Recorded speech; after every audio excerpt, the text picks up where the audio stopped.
What up, party people? What up, YouTube? Yeah, this is Chef, New Zealand Murder History Podcast. Check this out. Ben Smart and Olivia Hope case.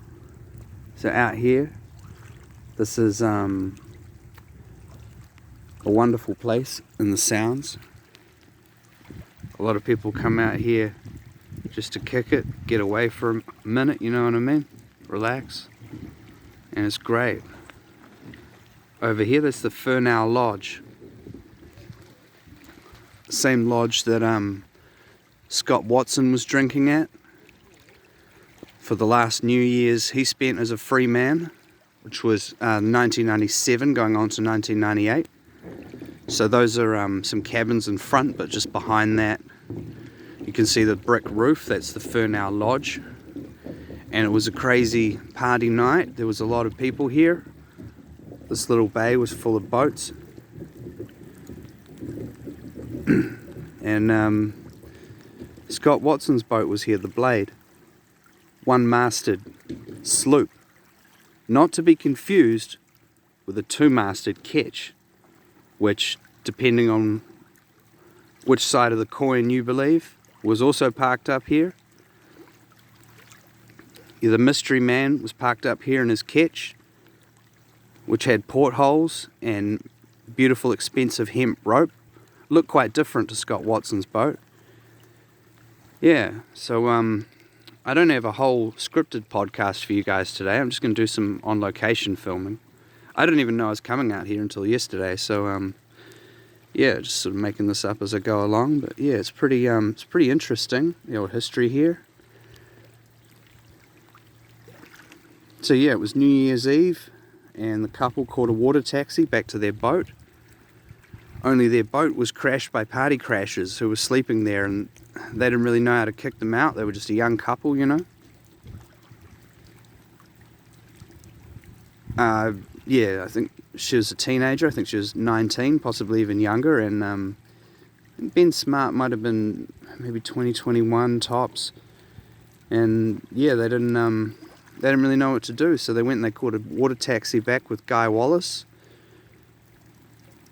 and he dropped them off at, he says, a two-masted ketch. But in the original court case, he pointed out Scott Watson on the one-masted sloop. Now, Guy Wallace is dead now, so we can't ask him any more questions, but there's plenty of questions that could be asked about this case. I mean, a lot of people think Scott Watson's innocent. He's still down. I think he's in Christchurch Men's at the moment. He's been down since 1997, going 1998 New Year's.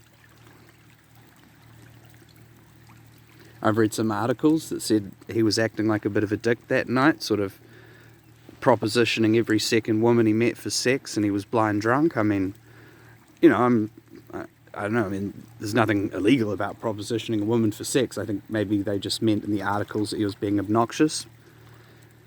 I don't really know, but it didn't really make him look good in the eyes of the jury and all that. But in terms of evidence, well, it's sketchy at best. I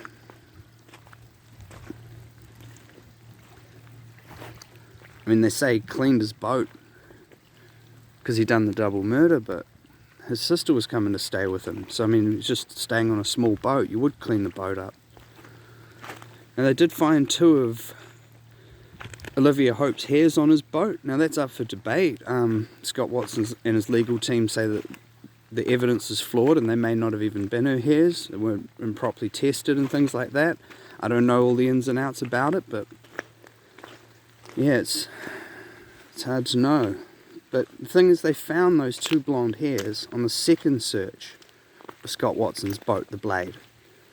Now, if they were looking for evidence in a murder case, surely they would have found them on the first search.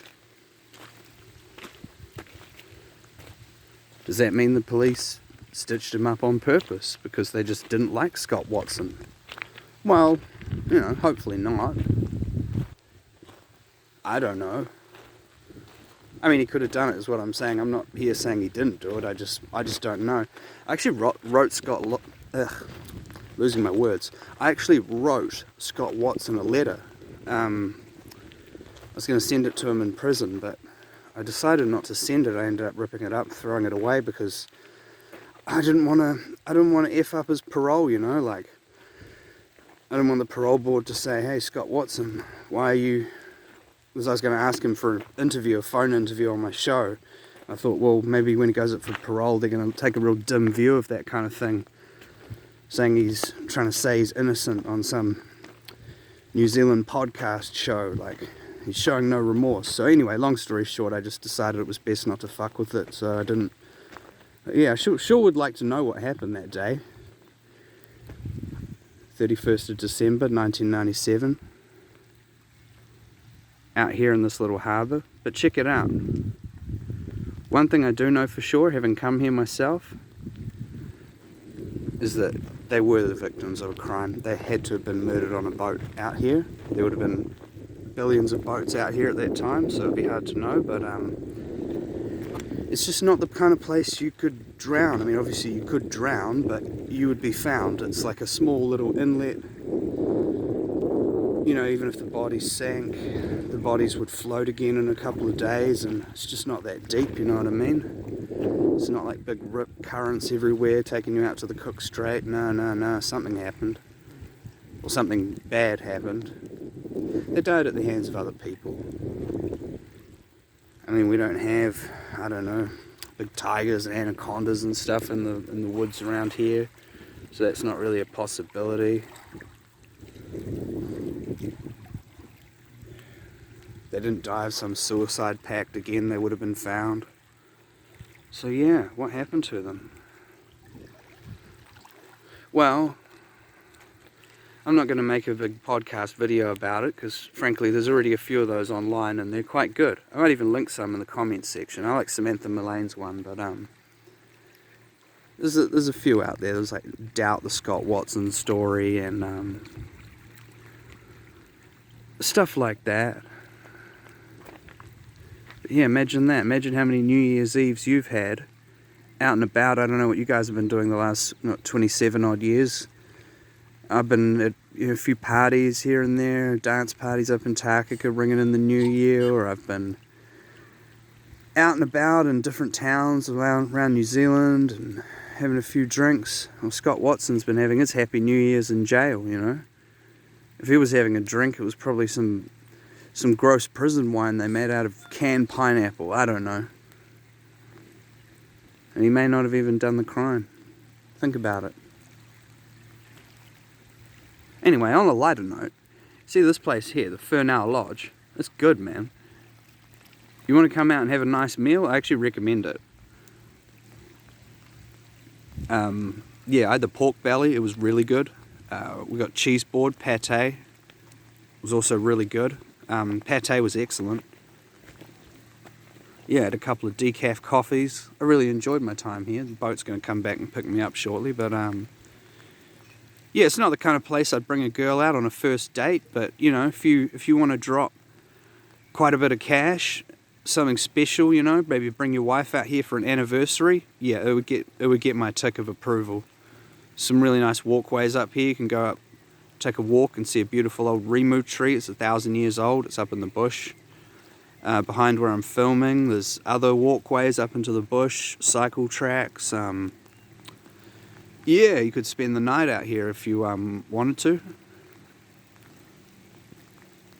Yeah, just a side note, I'm not sponsored by Furneaux Lodge. In fact, I didn't ask permission to film this at all. I'm just out here filming because, frankly, I don't think they want to talk about the Olivia Hope Ben Smart murders. It's probably the only major crime they've had out here, like that style major crime anyway, in the last 100 years or so. And, oh, you know, sometimes people just want to move forward. So I didn't really bring it up over lunch.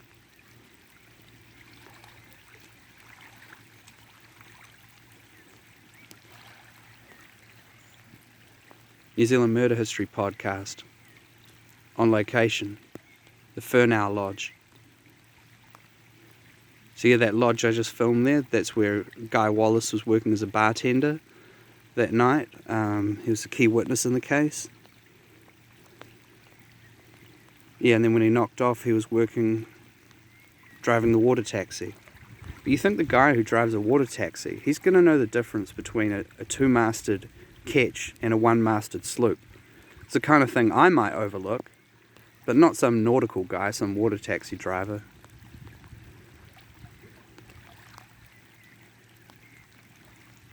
But yeah, he died of a suicide out Greymouth, I think 2 years ago now, so yeah. People say that he ended his life because he was, he felt bad for stitching up Scott Watson. I don't actually think that's the case. Guy Wallace was in financial trouble and he was going up on some underage sex charges. So yeah, I'm not saying he did it, I don't know. I have no idea. That's just the charges he was going up on.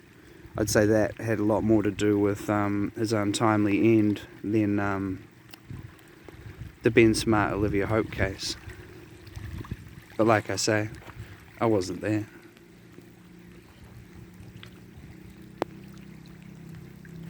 But anyway, this place is cool. Have a good one, everybody.